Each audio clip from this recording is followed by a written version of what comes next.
Is our next slide for the Mars-Saturn conjunction? Woohoo! Yep, let's move over there. That It sounds like a is. fun talk. Yeah, it is. Honestly, if it's okay, I was listening to SJ on a different podcast this morning, SJ Anderson, who I find so interesting to listen to, he and Dan Waits in particular, as far as the mundane stuff go. But he mentioned something really interesting about Mars in Pisces being active dreams or turning dreams into action. And I just thought that was such a really uplifting, even concept. I mean, unless you suffer from nightmares, which we want to avoid. But, it really made me think, Krista, you have such active and adventurous type dreams that you so willingly share with everyone that I appreciate so much. But he also mentioned, well, in particular, the phrase dreams deliver the action, which I think was really cool. But he mentioned, and since we're all just kind of Beatles fans, Paul McCartney received the, I can't remember if it was the lyrics for or the hook for Yesterday in a dream. It was the melody, yeah. Yeah, so I thought that was just a really cool, especially with Neptune still hanging out there. I just thought that was really very dreamy. No pun intended.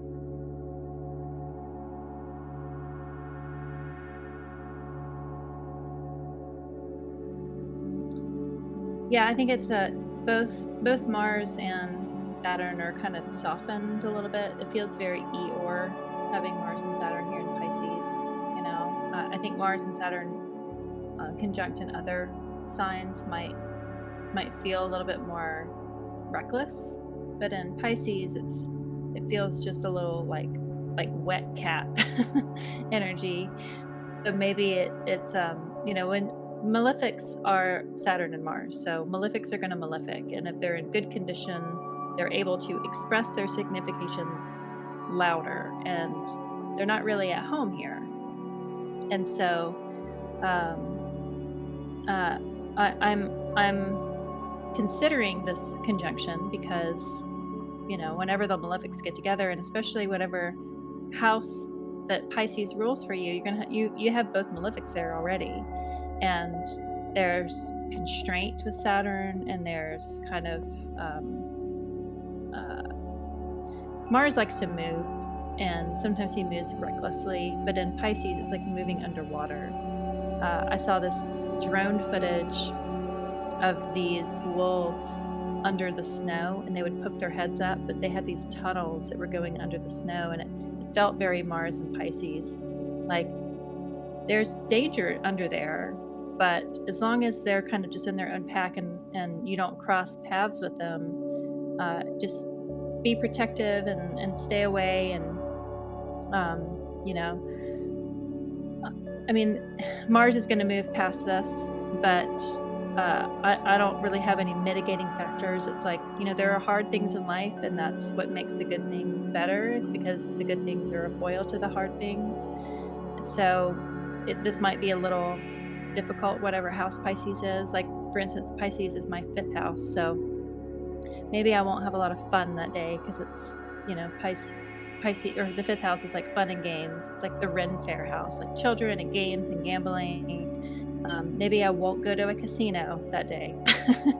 Not like I go to casinos because they're way too far away from me, but I'm just saying, like, there's some actions that you can choose just to refrain from that might be a good remediation from that malefic. Again, if it hits a particular part of your house or your chart, it might speak more specifically to you. But other than that, I think it's like a kind of sit it out and wait it out sort of a day, just as a protective measure, because we recognize that Saturn and Mars are both difficult planets by nature. There's nothing wrong with them. They just provide difficulty. Yeah, I think it's interesting, again, going back to the Decan story, we've got Jupiter and the Moon ruling this Decan that they're in at the moment, and they're forming, it's wide, but we give the Moon in Hellenistic astrology 15 degrees, because she travels so fast. And when we look at this sextile that they form with the moon, and we see the moon right in between Jupiter and Uranus, so you've got the two Decan rulers together, and that somehow feels significant. Right before Jupiter and Uranus make their conjunction, there's something that they're lending back to this Decan, telling that story in the sextile, which is of the nature of Venus. So I feel a little softening there of that,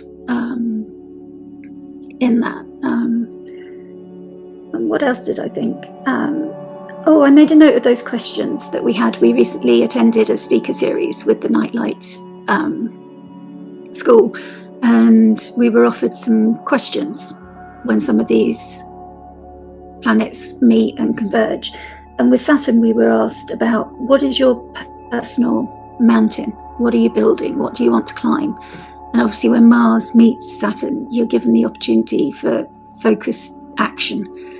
Like Mars is bringing the energy and the courage, and Saturn's bringing the discipline. So even though these are both malefics, but you can create a healthy container if you focus on, okay, what do I want to create from this? Rather than just sitting back and waiting for bad things. What if you took the action yourself and gave them a job to do? What if you looked at it that way and said, okay, what are my dreams? What is my mountain that I want to create? Which of your dreams I love that. Yeah, I really love making healthy containers when we see challenges. Yeah. I've got challenges. I need a lot of containers. It's like, which of your dreams is true gold? You know, which of them really speaks to you? You know, because you've got this chance now to say, okay, what form could I create from it?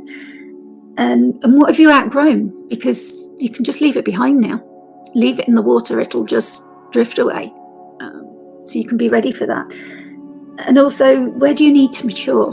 There might be areas where you're clinging on to outdated patterns, and Saturn offers that ability to mature away from it.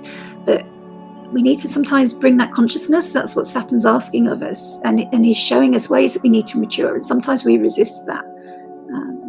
So it's really, okay, Mars is giving you that courage to do it, and Saturn's asking you to mature, and sometimes that can be really difficult when these things come up and we don't like it and we resist it, and that's where it can be hard. And seeing these two together, it can be hard because it's not comfortable. But if you really look at what dreams do you really feel, okay, I'm ready to go into this discomfort zone in order to build this dream, you know, you can make something really positive out of it. And the fact that you've got this sextile with this Jupiter-Uranus conjunction coming up and an exalted moon, it's like that there is benefic energy there offering some support. So yeah, I love that. I mean, I like your advice way better. And I'm reminded, especially with that moon witnessing it and Jupiter witnessing it, is the word realize feels like a very Taurus word, to make real, to like take an idea and to make it real into form. And so I like blending all of like what you and Shauna said of like taking those dreams, those actions, like dreams in the like go to sleep REM stage sense, and then also the dreams of, you know, Jupiter finds his joy in the 11th house of hopes and dreams. So like, what are you dreaming, and what sort of healthy driven container do Mars and Saturn provide to help realize and make real those dreams? So I'm changing my mind. Don't set it out. Like, you're fully empowered to do what you want, but in a mature way, like kind of a growing out of the shell, which can be difficult or uncomfortable or painful. Thanks, Sonia.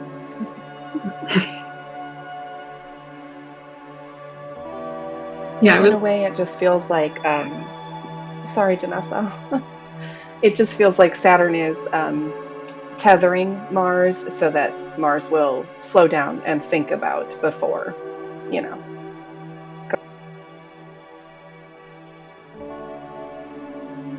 Yeah, and I think this is the only time in that Saturn transit, I think that's the only time that Mars is going to be conjunct Saturn in Pisces.